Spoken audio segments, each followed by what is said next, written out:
Imagine for a moment that everything you've ever believed in is nothing more than a blurred reflection, a cloudy surface that never allowed you to see what truly hides behind it. You grew up hearing stories about faith, about a distant God, about scriptures meant to be interpreted as conduct manuals or historical narratives. But what if none of this was what it seems?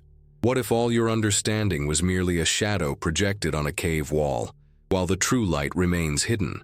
Nikola Tesla, this man whom society called eccentric and often insane, was perhaps one of the few who dared to cross this wall. He didn't see religious verses as banal parables, nor did he treat them as rituals to be repeated without reflection. For him, every word was energy, every symbol a frequency, every metaphor an encrypted code that connected the human soul to the very invisible field that moves the cosmos.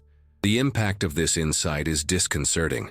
If Tesla was right, then you were never just a body, never just someone trying to survive amidst the chaos of the world. You were always an antenna, a transmitter, a receiver, a living extension of something infinitely greater, yet vibrating silently within you. And this is precisely where the first shock arises.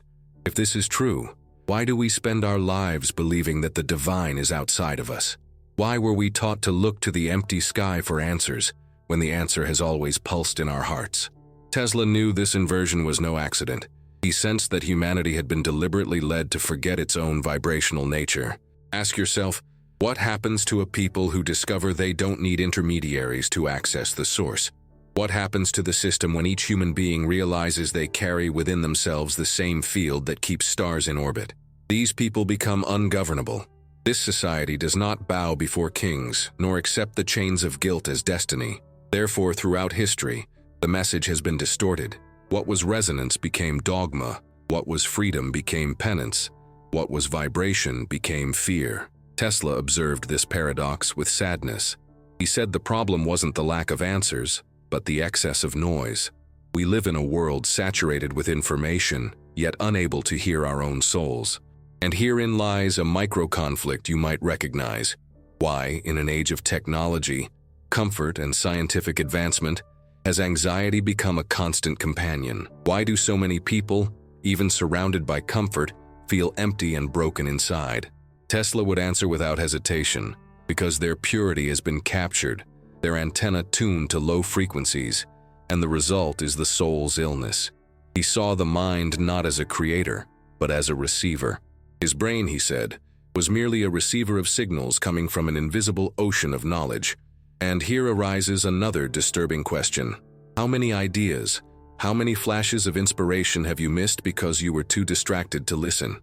How many answers were available, but lost in the noise of routine, in the whirlwind of repetitive thoughts, in the distractions programmed to keep you busy? This is where Tesla shatters the illusion. It's not just about believing in something spiritual, but about realizing that reality responds to what you emit. If prayer is a command, as Tesla said, and faith is not a distant hope, but a present vibration, then every emotion is an order, every thought a call, every word a seed sown into the invisible field that surrounds us. This changes everything, because in this scenario there is no neutrality. You are vibrating now, you are transmitting now, and the universe, the field, the spirit, call it what you will, is already responding. Perhaps this explains why some people carry an inexplicable presence, transforming the atmosphere simply by entering a room. It's not charisma, it's field, it's resonance. Tesla saw this truth as too dangerous to be freely divulged. If everyone understood it, stone temples, religious hierarchies, and systems of power would crumble. For this reason, he himself was silenced, ridiculed, erased from collective memory, reduced to a mad inventor. But were his machines really just attempts to generate energy? Or were they experiments to translate the secret language of universal vibration into wires and coils? He himself said, "I am not a creator, I am a receiver." His inventions were material reflections of patterns that already existed on another plane. Think about it. How much of what you call your life is truly yours? How many thoughts are truly original, and how many are echoes of external voices? Are you a creator of your own frequency, or merely a repeater of signals imposed since childhood? This is the invisible fracture of our time. We believe we are free, but we resonate with what others have programmed into us. Tesla understood that true freedom arises not from a break with political systems, but from vibrational liberation, from the moment when human beings consciously decide what they emit. And here another micro-conflict arises. If it's all so simple, why is it so difficult to live in resonance?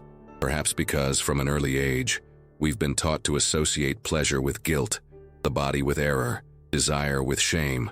When the body is seen as an enemy, the antenna can never be fully utilized. Tesla said that the body is a temple and that each cell is an electric spark. To deny this is to cut the wire that connects us to the source. Ask yourself, what would your life be like if, instead of seeing the body as a burden or a threat, you saw it as sacred technology? At this point, we realize Tesla's boldness. He wasn't content to talk about cables and electric currents. He spoke of energy as spirit, of vibration as prayer, of frequency as universal law. And this is precisely what makes him so fascinating and disturbing, because he didn't just deliver technical solutions, but spiritual secrets disguised as formulas. Perhaps this is why his story was cut short, his writings erased, his projects forgotten. Because his message went beyond machines, it was too liberating. Now come back to yourself. How many times have you felt small, powerless, waiting for something or someone from outside to change your life? How many times have you believed you needed to ask, pay, or sacrifice to deserve what was already vibrating within you? Tesla saw this belief as the greatest human tragedy, forgetting that we are part of the field. He repeated that if we want to understand the mysteries of life, we need to think in terms of energy, frequency, and vibration. Not morality, not punishment, not merit, but law. A law that responds not to what you beg for, but to what you transmit. This thought is uncomfortable because it eliminates excuses. If reality responds to what we emit, then every repetitive pattern in your life is not punishment but an echo. And this can be painful to hear, but at the same time, it's liberating. Because if the echo was created, it can also be transformed. The question is, are you willing to change your emission? Are you ready to adjust your antenna? Tesla, sitting silently in his laboratory, didn't seek miracles. He aligned himself with the field. He tuned out the noise. He allowed the stillness to reveal what already existed. Imagine the scene. A man alone at midnight in front of a coil emitting blue sparks. There's no audience, no recognition, just him and the universe, conversing in a language few dared to learn. To others, it was madness. To him, it was harmony. It is this same harmony that now calls to you, and the conflict remains. Will you continue living as a repeater of noise, or will you dare to tune into the field and emit your own frequency? The answer may be the point that separates a life of forgetfulness from a life of creation. And here, at the end of this first part, I leave a provocation that echoes like Tesla's whisper. If the universe responds to what you emit, what is the signal you are transmitting at this very moment? And if everything you experience is not chance, but merely the invisible reflection of what vibrates within you, are you prepared to face this truth? Have you ever noticed how, from an early age, we were taught to believe that faith is synonymous with waiting, that prayer is a form of asking, and that spiritual life is limited to seeking something distant? Nikola Tesla saw all this in a completely different way. For him, prayer wasn't a plea. It was a vibrational command. Faith wasn't hope for an uncertain tomorrow. It was a present vibration, as if what you desire already exists. This inversion changes everything, because it reveals that the way we were educated to understand the divine wasn't a path to liberation, but a mechanism of control. What could have been a science of vibration became an empty ritual. What could have been a state of resonance became a bargaining chip between humans and heaven. Think for a moment about your daily life. How many times have you prayed, hoping for an answer that never came? How many times have you believed you needed to repeat words over and over again for something to happen? Tesla would say the problem isn't the act of praying, but the frequency that accompanies it. When prayer is repetition without resonance, it's just noise. But when it's transmitted as a convinced vibration, it becomes order in the field that surrounds us. It's like the difference between someone screaming in despair in the middle of a storm and someone picking up an instrument and playing the exact note that shatters the silence. The universe responds not to desperation, but to coherence. Now imagine the scene of an ordinary person, perhaps yourself. You wake up on a difficult day, already in a rush, feeling the weight of being late. You rush to get ready, forget to have breakfast, and in the middle of traffic, you're already irritated, cursing the morning. Without realizing it, this inner state has already sent signals to the field. Tesla claimed that every thought and every emotion shapes our lives. In this case, even before arriving at work, the field has already received the message: chaos, impatience, lack of clarity. The results soon appear. Traffic seems worse, people seem more aggressive, problems more insoluble. You might call it a coincidence, but Tesla would call it a vibrational response. Now change the scenario. Imagine waking up the same day, but before getting out of bed, you take a deep breath, letting it run through your entire body and focus on one simple word: gratitude. It doesn't matter if there's no apparent reason. You feel as if you're already grateful for something invisible. When you get up, the rush is still there, commitments still await, but your field is aligned differently. And throughout the day, small details seem to fall into place. Someone makes way in traffic, a colleague seems more willing to help, a problem that seemed enormous finds an unexpected solution. Life hasn't magically transformed. It was your emission that changed, and the field responded with coherence. Tesla said that humanity lives surrounded by noise, and not just external noise like cell phone notifications, car noise, or information overload, but internal noise, repetitive thoughts, painful memories, fears that surround us like ghosts. These noises prevent us from accessing the true frequency that already vibrates within us. The greatest paradox is that both religion and science, which could have led us back to the source, ended up distancing us from it. Science taught us that we are merely biological machines, soulless cogs. Religion taught us that the soul is only worthy when it submits. The result is the same: human beings who fail to realize that the divine was never far away. Look at the daily life around you. There has never been so much access to information, and yet there has never been so much inner turmoil. There have never been so many technological resources, and yet there has never been such existential emptiness. How many people do you know who live in constant anxiety, even though they have a job, family, and comfort? How many times have you yourself felt that strange feeling of heaviness in your chest, that restlessness that arises for no apparent reason? Tesla said this is the direct result of vibrational disconnection. The soul, forgetting its own frequency, begins to become ill. It's not just psychological, it's vibrational. Consider how society has normalized anxiety. It's become common to hear phrases like, "It's normal to live with stress. It's natural to have crises," as if it were inevitable. But what if it weren't? What if this were just the symptom of an antenna that's out of tune? Tesla knew that when the human body vibrates outside its natural coherence, it becomes not only physically ill, but also spiritually. He said it's not the body that's broken, but the field that's out of tune. Here a micro-conflict arises. If it's so simple, why can't we live in this resonance? The answer may lie in conditioning. From a young age, we were taught to look outward. As children, we were told that God was in the sky, watching and judging. We were told that we were sinners by nature, and that purity was always far away. We were never told that God could pulsate within, vibrating in every cell. When you spend your entire life believing that power is always outside, your antenna becomes a slave to external frequencies. You become dependent on approval, rituals, and systems. Tesla saw this clearly. He said that humanity had forgotten the essential. The field responds to what you emit, not as a reward or punishment, but as a reflection. This realization is liberating and dangerous at the same time. Liberating because it gives you back your power. Dangerous because it threatens any structure that thrives on controlling the masses through guilt or fear. Now think about your own life. How many times have you believed you weren't worthy? How many times have you convinced yourself you needed to push yourself to the limit, sacrifice your essence, to deserve what you want? How many times have you believed you were too small, too incapable? Tesla would say that these thoughts aren't just fleeting feelings, but frequencies that program the field to respond accordingly. And here's the crucial question. What have you been programming without realizing it? He understood that life is not just a sequence of random events, but a constant response to the waves we emit. Imagine a radio. If you tune it to a noisy station, all you hear is confusion. But if you turn the dial and find the right frequency, the music comes through clearly, as if it had always been there. The difference is not the signal itself, but its tuning. So it is with life. The field is always emitting. The question is, what frequency are you tuned to? And to make this even clearer, consider a simple example.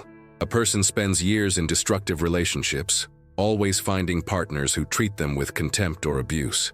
They begin to believe that the problem lies in fate, or that there is some kind of curse. Tesla would answer differently. It's not fate, it's a mission. When you vibrate with neediness, with fear of loneliness, with the belief that you don't deserve to be loved, the field returns precisely that frequency. But when you change your emission, when you decide to vibrate with self-worth, confidence, and self-love, the patterns begin to dissolve. What seemed like an inevitable repetition begins to transform. This logic can be painful because it places the responsibility back on us, but it is also the key to all change. Tesla asserted that true faith lies not in waiting for something distant, but in vibrating as if it already exists. The universe does not respond to doubt, it responds to vibrational certainty. And here comes the element of surprise. You may never have noticed, but you've experienced this without naming it. Recall a time when you were in love, deeply grateful, or at peace with yourself. Didn't it seem like everything around you became easier? That happy coincidences occurred? That even your health seemed better? Now compare it to moments of anger, fear, or despair. Didn't it feel like everything fell apart? This difference isn't mystical. It's a field. It's a vibrational response. Tesla knew this over a century ago, but there's something even more disturbing. If all this is true, if every emotion creates a field, who's really controlling your life today? You or the noise? If you wake up every day already immersed in negative news, social media comparisons, and thoughts of scarcity, then you're not the one in control. It's the external echoes shaping your frequency. And Tesla would say this is the greatest theft of all, the theft of your vibration. Now take a deep breath and reflect. What are you emitting right now? Could it be that your current life isn't an exact reflection of what vibrates within you, even without realizing it? This question is uncomfortable, but necessary, because if the answer is yes, then it also means you have the power to change. Tesla saw human beings not as servants, but as co-creators, not as sinners awaiting absolution, but as transmitters capable of harmonizing the field around them. The great tragedy is that we forget this, but the great opportunity is that we can remember. And it is precisely at this point that the tension grows. If the universe responds not to what we ask, but to what we emit, how can we access the codes that underpin this language? How can we understand the vibrational keys that Tesla said were the true mathematics of the cosmos? And more than that, how can we apply these codes to our own lives? The answer begins to emerge, but it has not yet been revealed. And this is what paves the way for the next part. Because if every emotion is a command, every word a frequency, then the numbers that underpin all creation are not mere counting symbols. They are guardians of a hidden structure, a silent language that governs particles, galaxies, and even our own thoughts. And if Tesla is right by understanding these numbers, we understand not just mathematics, but the secret music of existence. Nikola Tesla said that if humanity understood the grandeur of the numbers 3, 6, and 9, it would hold the key to unlocking the universe. These words were not loose metaphors, nor an attempt to create cheap mysticism around mathematics. For him, these numbers were more than numerical symbols. They were fundamental frequencies, vibrational codes that sustained the invisible structure of reality. But what does this really mean? How can a number carry within itself the essence of all creation? What is hidden behind this sequence that seems banal to the common eye? To understand the depth of this thought, we must realize that Tesla didn't see mathematics as a human invention, but as the original language of the cosmos.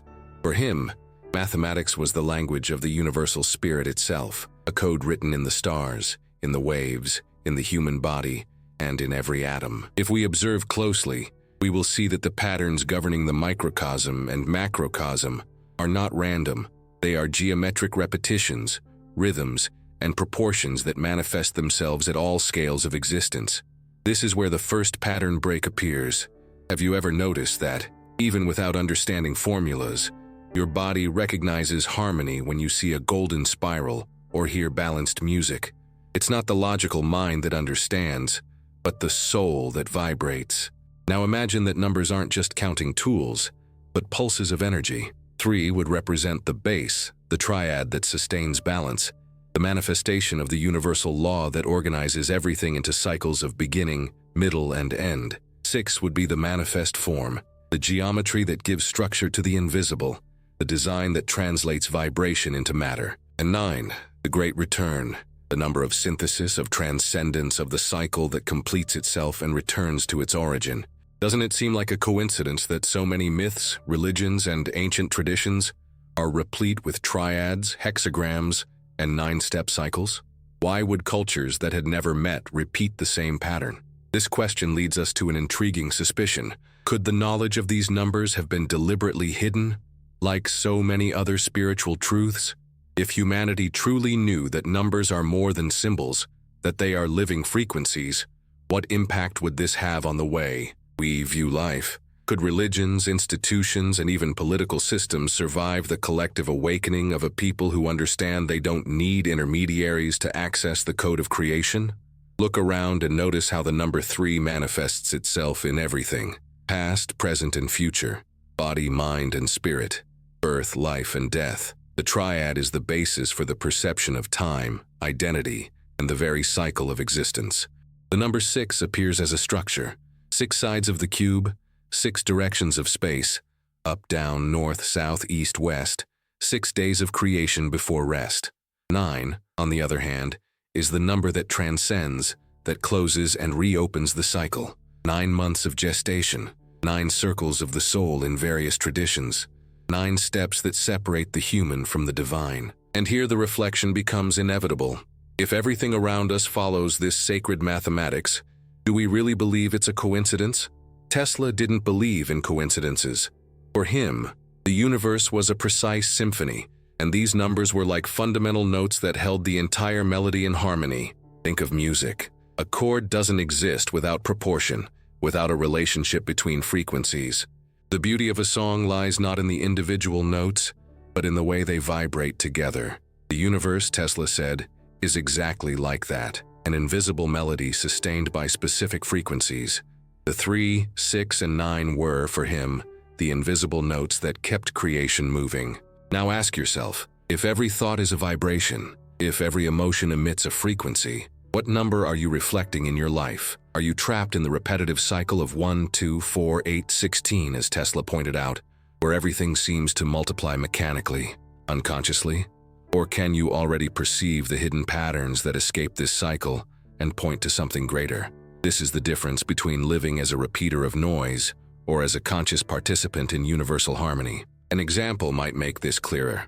Imagine someone living in a cycle of repetition: work, pay bills, get stressed, sleep, repeat. This person may even have material success, but they feel empty. They're stuck in the common numerical cycle, where there's no transcendence, only repetition. Now think of someone who begins to see meaning in their own steps, who realizes that each gesture carries vibration, who understands that giving thanks while eating, breathing mindfully, or silencing the mind are acts that reconfigure their frequency. This person is aligning with the 3, 6, and 9. Their life begins to reflect order, form, and synthesis. The external may seem the same, but the internal experience is completely different. And here comes the breaking of the pattern. Is human suffering inevitable, or simply a result of living disconnected from these codes? If the answer is the latter, then everything chaotic we experience could be reorganized through a conscious choice to vibrate in harmony with cosmic mathematics. This doesn't mean avoiding problems, but reframing them as part of a larger cycle. Tesla saw 3 as the key to understanding the foundation. He saw 6 as the structure of matter, and he saw 9 as the spiritual synthesis that returns the human being to its origin. This cycle is not only external, but also internal. Each time you understand something, you begin with a triad: perception, assimilation, transformation. Each time you manifest something, you shape, organize, and stabilize it. This is 6. And each time you transcend, free yourself from an old pattern, you close and open a new cycle. This is 9. Thus, your entire life is a constant dance of these 3 numbers, even if you don't realize it. Now, consider the impact this had on ancient societies. Why did so many civilizations build temples based on geometries that repeat the numbers 3, 6, and 9? Why do the pyramids of Egypt and even megalithic structures in other parts of the world seem to follow the same mathematics? Did distant, unconnected peoples arrive at the same proportions by chance? Or was there a common knowledge, a universal vibrational science that was erased over time? And if this knowledge was erased, who benefited from this forgetfulness? If humanity remembered that the very structure of the body, time and space, obeys a harmonic code, how could systems of fear and oppression control people? Tesla understood that freeing mathematics from vibration was to restore people's spiritual autonomy. This is perhaps why so much of his work has been forgotten, hidden, or distorted. But make no mistake, this code still lives. It's in the rhythms of the heart, which pulses in patterns that echo these numbers. It's in the breath, which alternates three-phase cycles. Inhale, hold, and exhale. It's even in biology itself, which organizes DNA in proportions that reflect this same logic. Every time you breathe consciously, every time you connect with a state of gratitude or love, you resonate with this code. It's not theory, it's practice. And here's a surprise. Recent physics and biology studies show that heart coherence, when achieved through breathing and heightened emotions, creates stable electromagnetic fields that influence not only you, but also those around you. This means that the simple act of living in resonance transforms entire environments. Tesla already intuited this when he said that the universe responds to your vibrations. He wasn't just talking about individual experiences, but about a collective network that harmonizes or fragments depending on each person's emission. Now ask yourself, do you truly choose what you vibrate, or are you simply repeating inherited patterns? How often do you act out of fear, comparison, and insecurity, believing you're in control, but actually just resonating with echoes that aren't yours? This question is uncomfortable, but essential, because only when you recognize that you're trapped in other frequencies can you decide to align with your original code. Tesla said that 3, 6, and 9 are not part of the ordinary cycle, because they represent external forces that govern the cycle. They are not just more numbers. They are the invisible administrators of movement. If you live without noticing them, you repeat them mechanically. If you access them, you create consciously. This is the difference between living on autopilot or becoming a co-creator of your reality. But how can we apply this to our daily lives? The answer may lie in simple practices that completely shift our vibration. When you quiet your mind for a few minutes a day, you open space to perceive the triad of 3: observation, silence, and clarity. When you bless food or water before consuming it, you give it form, structure, and manifest the 6. When you release a pattern of pain or resentment, you transcend, closing and opening cycles, resonating with the 9. The secret lies in realizing that every gesture carries a frequency, and that by aligning with these frequencies, your life ceases to be repetition and becomes creation. And the final pattern breaker in this section is this. Do you still believe that numbers are merely man-made symbols? Or are you beginning to sense that they are living frequencies, sacred codes that sustain the very fabric of reality? If the answer is the latter, prepare yourself, because the revelation that follows is not just theoretical, it's practical. Because if 3, 6, and 9 are invisible guardians, the next inevitable question is, how can we bring this code into our bodies, our breath, and our everyday gestures? Nikola Tesla said that the human body was not just a biological machine, but a carefully designed antenna to capture and emit vibrations.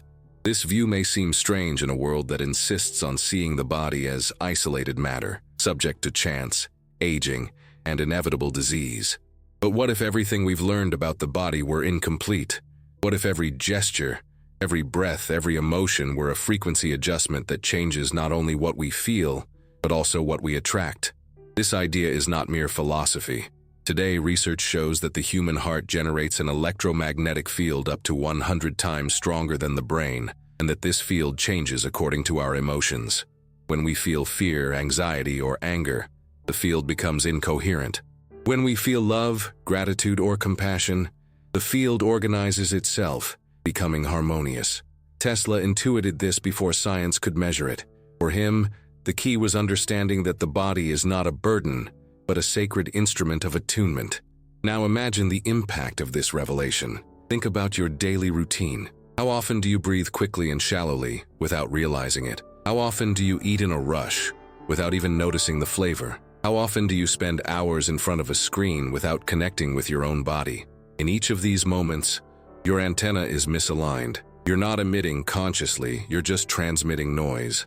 Doesn't it seem strange that we've been trained to believe that spirituality lies in distant rituals, when the simple act of breathing consciously reorganizes our field? This disconnection is one of the greatest manipulations of our time, making the obvious invisible. Consider the act of breathing. For many, it's simply the exchange of oxygen and carbon dioxide. But studies from the HeartMath Institute in the United States reveal that when we breathe in cycles of 4 to 6 seconds per phase, the heart becomes coherent, and its electromagnetic field expands steadily, up to 2.5 meters around the body. This means that your breathing influences not only your body but also the environment. The simple act of breathing mindfully can transform the energy of an entire room. Tesla said that silence and breathing were ways to align the body with the universal field. He saw this not as mysticism, but as applied science. And here the question arises, if breathing can change our field so directly, why weren't we taught to use it from an early age? A story can illustrate this. In 2017, a school in the United States replaced traditional punishment with a conscious breathing program. Children who had previously been suspended began practicing mindfulness and breathing exercises daily. The result? Rates of aggressive behavior dropped dramatically, and academic performance improved. This wasn't religion, it wasn't doctrine, it was vibration. It was proof that the body, when used consciously, becomes a portal for real change. Tesla would have understood this result perfectly, because for him, the body wasn't a prison, but a key. And here we come to something even more surprising: food. Tesla said that food carried vibration, and that eating living food was different from consuming dead food. Today we know that fresh fruits, seeds, and vegetables emit biophotons, tiny particles of light, which are also present in our cells. Biophysicist Fritz Albert Popp showed that human health can be measured by the coherence of the light emitted by cells. The more coherent, the healthier the person.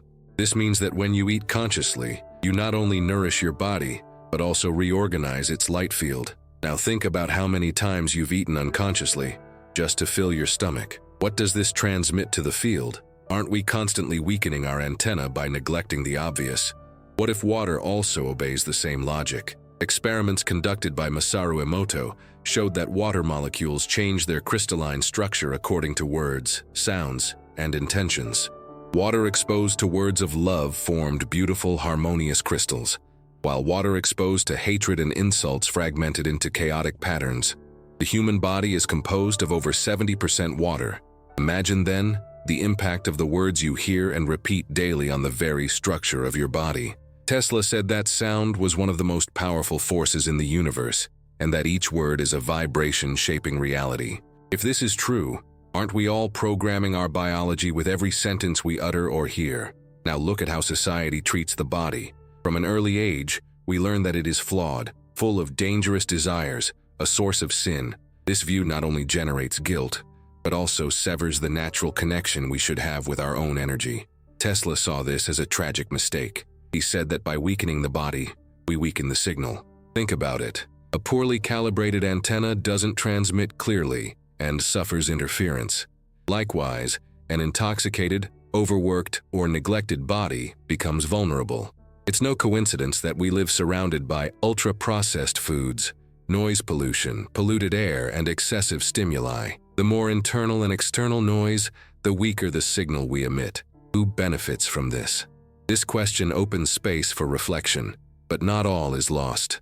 The body is also capable of reorganizing itself with impressive speed when it returns to its natural state. Studies show that walking barefoot on the earth, a practice known as grounding, immediately regulates heart rate variability, reduces inflammation, and improves sleep. This happens because direct contact with the earth allows the body to absorb free electrons, neutralizing oxidative stress. Tesla intuited this when he stated that the connection with the earth was literal, not just symbolic. He believed that each step could be an act of attunement with the planet's vibrational core. Doesn't it seem ironic that, in an age of advanced technology, the simple practice of walking barefoot is overlooked? And here's another unexpected fact. Plants exposed to certain sound frequencies grow faster. Experiments have shown that the 528 Hz frequency, known as the love frequency, rearranges water molecules and stimulates cell regeneration. If this happens to plants, what happens to us? Tesla said that music was geometry in motion, that sound could heal or destroy depending on the frequency.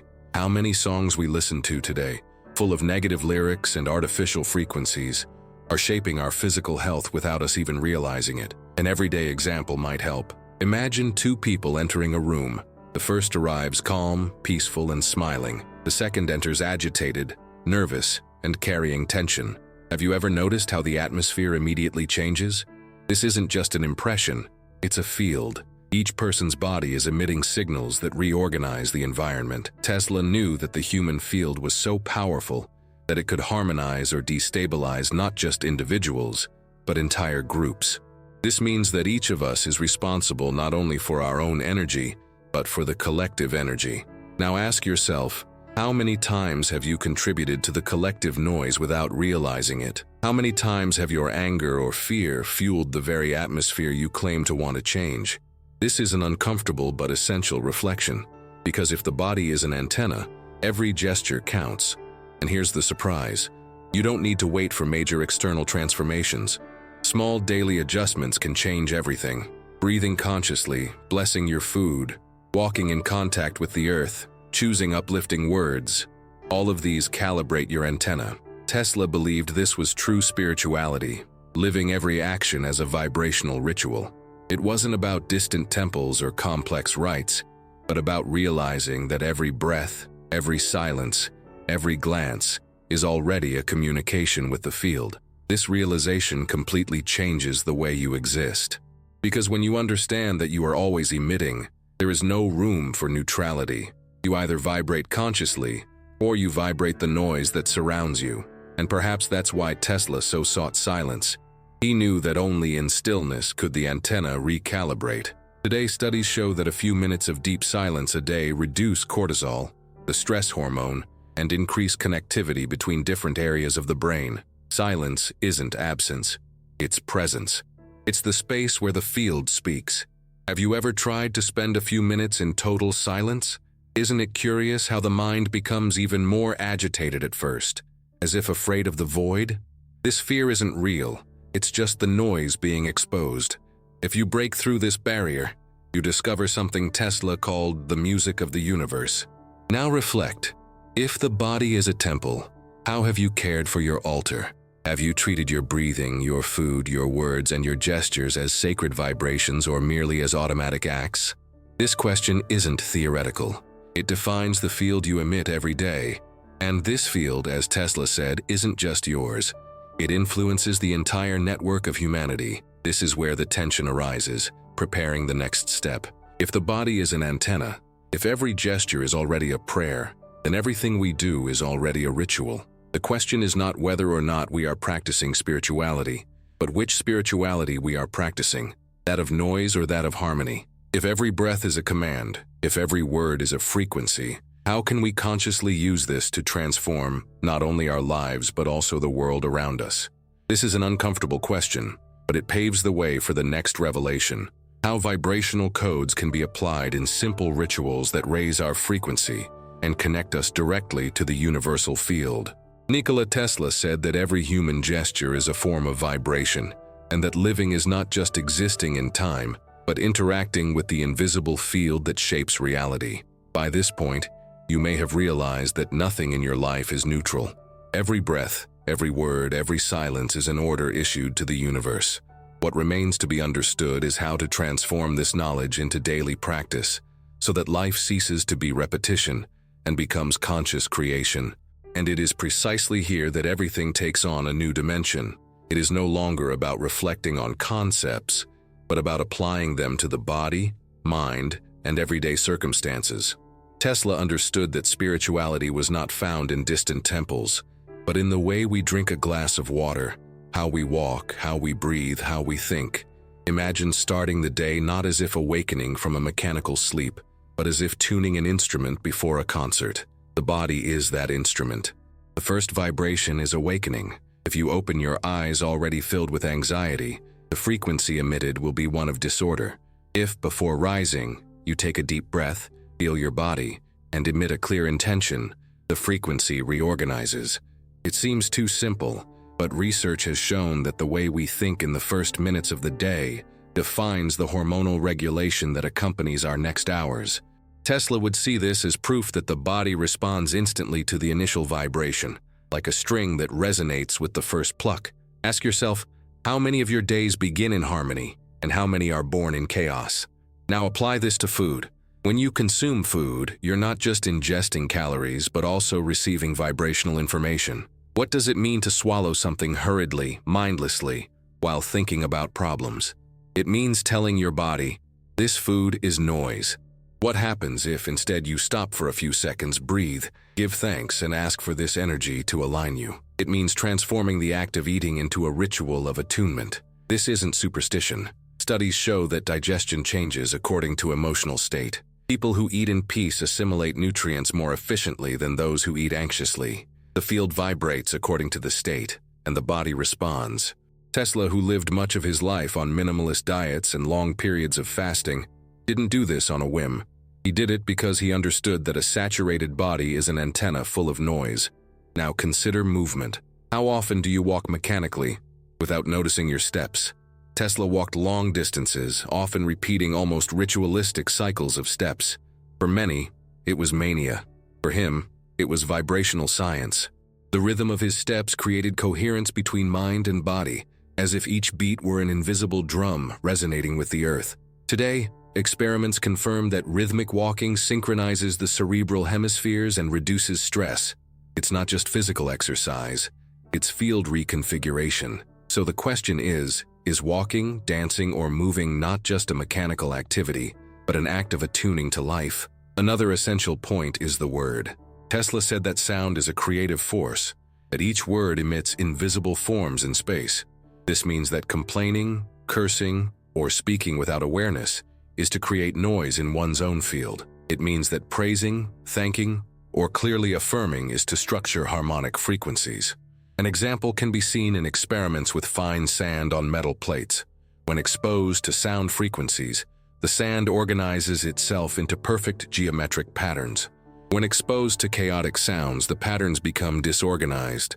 Now imagine this happening inside you, in your cells, in your inner water, every time you speak. Doesn't it seem strange that we've been taught to pray, ask, or supplicate, but almost never to use words as vibrational commands? And then we come to silence, perhaps the most neglected point. In a society saturated with notifications, stimuli, and comparisons, you can endure a few minutes of complete silence. But Tesla knew that it was in silence that the field spoke. He said his inventions were not created, but captured, and that to achieve this, he needed to silence the noise. Today, neuroscience proves that deep silence reorganizes brain activity, allowing insights and expanded states of perception. Ask yourself, when was the last time you experienced silence so profound that you heard your own breath as music?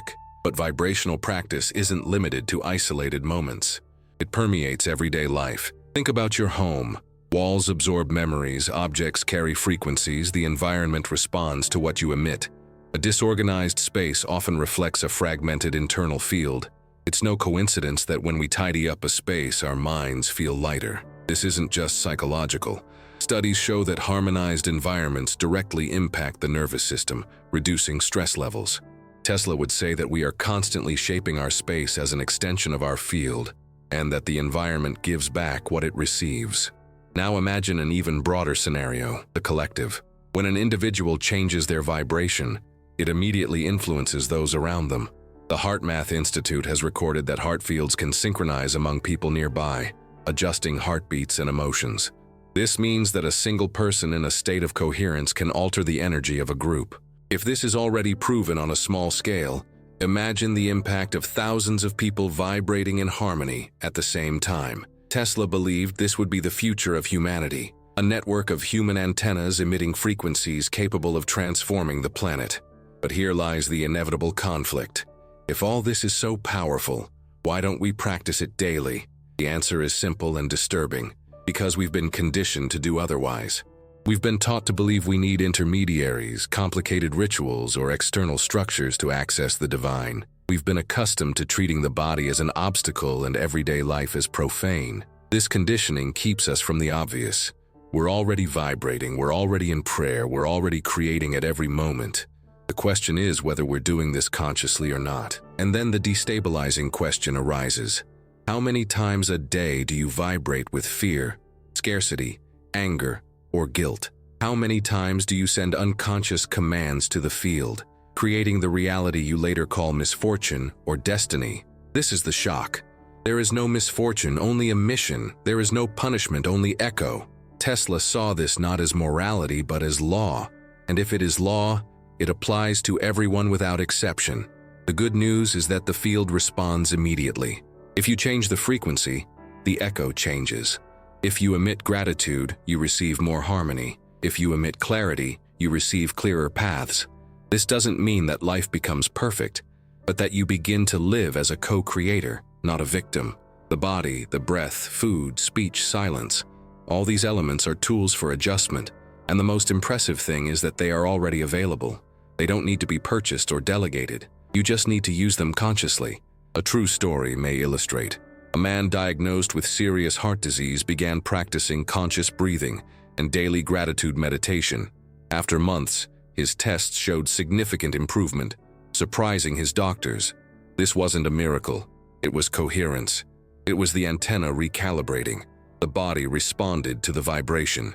Cases like this multiply, but most still prefer to believe they are exceptions. Tesla would say they aren't exceptions, but examples of what happens when we consciously apply universal laws. Now think about yourself. What would happen if, instead of starting your day checking the news, you dedicated 5 minutes to silence? What would change if, instead of eating in a rush, you blessed your food? What would happen if, instead of repeating words of complaint, you issued clear, positive commands?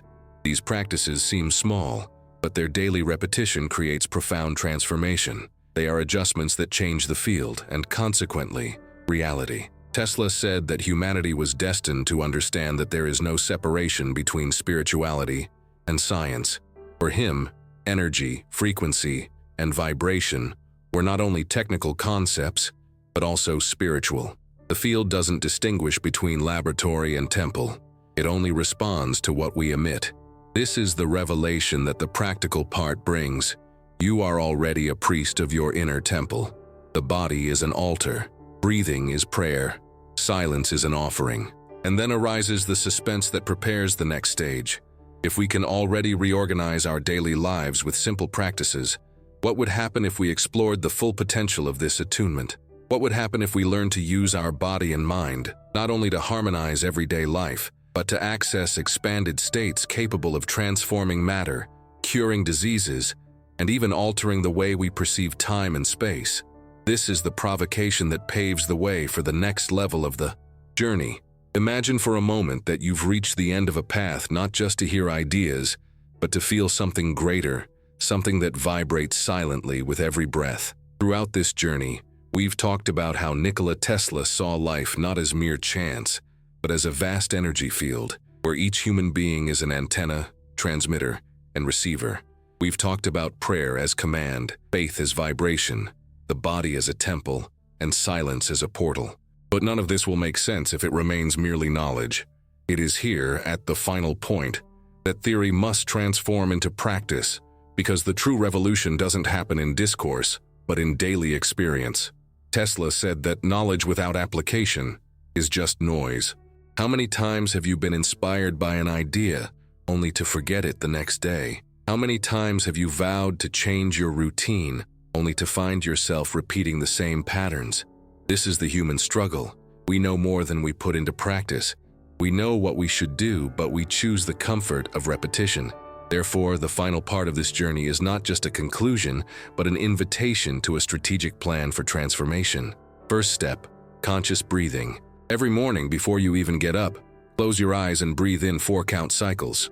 Inhale for a count of 4, hold for a count of 4, exhale for a count of 4, and then hold your lungs empty for a count of 4.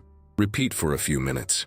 Don't think of this as a relaxation technique, but as a vibrational command. You're saying to the field, I am aware of my frequency, and I choose to align it. Imagine if each day began with this simple gesture. How much time have you wasted starting the day with anxiety and distractions? What if, starting tomorrow, you changed that beginning? Second step, bless the food. Every time you eat, take a few seconds to look at your plate and express a clear thought. May this food raise my frequency and strengthen my energy. Science already shows that emotional state affects digestion, and experiments with water prove that intention reorganizes molecular structures. This means your blessing isn't an empty ritual, but real programming. Have you ever stopped to think about how many times you've eaten while simply conveying haste or worry? What would it be like if each meal were a small attunement ritual? Third step, strategic silence. Set aside at least 5 minutes a day for complete silence. No music, no cell phone, no distractions. Just you, breathing and listening. At first, it may feel uncomfortable because the inner noise will surface. But if you persist, you'll realize something else. Silence isn't emptiness, it's a field. Tesla sought this space not to escape the world, but to capture what the ordinary world doesn't reveal. Ask yourself, are you willing to face your own silence to hear what lies beyond?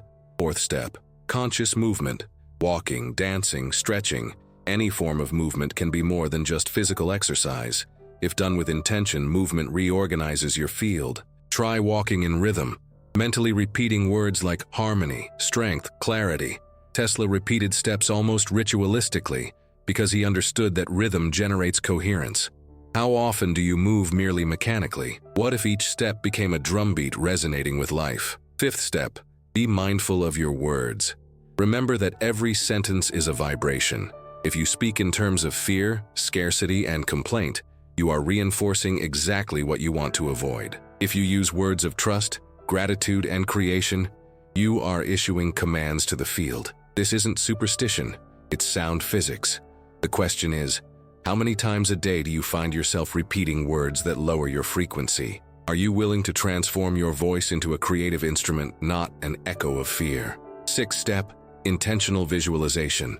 Before going to sleep, close your eyes and see the life you desire not as a distant dream, but as a present reality. Imagine yourself already living it, feel the emotions that would come with it, and allow this state to occupy your body.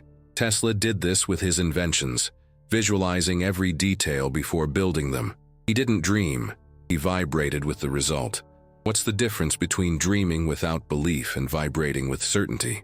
The difference is that one is noise, the other is command. These steps aren't complicated, they don't require investment, and they don't require intermediaries. They're simple on purpose because the truth is simple. You don't need to wait for the perfect moment to start. You just need to start. Today, now, in the next step. Tesla believed that great revolutions are born from small practices repeated consistently. It's not about perfection, it's about presence. But perhaps you're wondering, can I do it? What if I fail? What if I forget? Tesla failed too. He also had days of misalignment, doubts, and falls. But he always came back. The secret isn't to never fall, but to always return to the rhythm. Your field doesn't require perfection, it requires consistency. It's like an antenna that needs to be adjusted daily. Every time you breathe consciously, you get back on track. Every time you bless your food, you get back on track. Every time you shut up for a few minutes, you get back on track. Practice isn't about never making mistakes, but about always remembering. Now stop for a moment and think. What would change in your life if for 30 days you applied this plan in a simple and practical way? If each morning began with breathing, each meal was blessed, each day had minutes of silence, each movement was mindful, each word was thoughtful, and each night ended with visualization. Imagine the cumulative effect of this on your field, your body, your relationships. Imagine the impact you would have by entering a room and reorganizing the energy simply by your presence.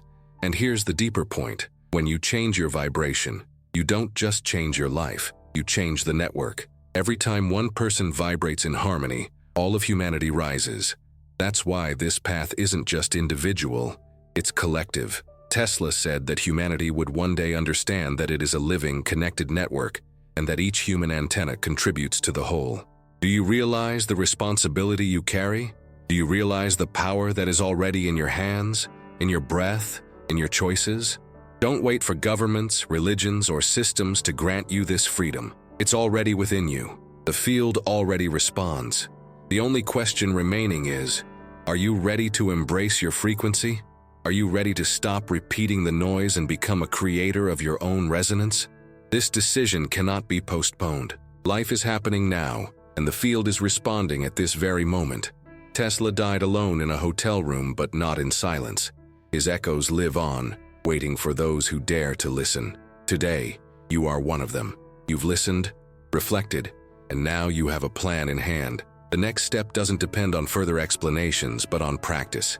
Breathe, bless, be silent, move, pay attention to your words, visualize, repeat, and allow the transformation to begin from the inside out. If this content touched you, if any part of this journey sparked a memory or provoked reflection, don't keep it to yourself.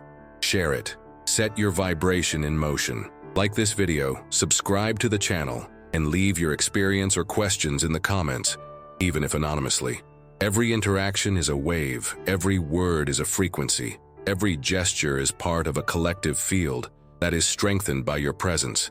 This is the moment. Take a deep breath, feel the field around you, and consciously choose what will be the next signal you will send to the universe.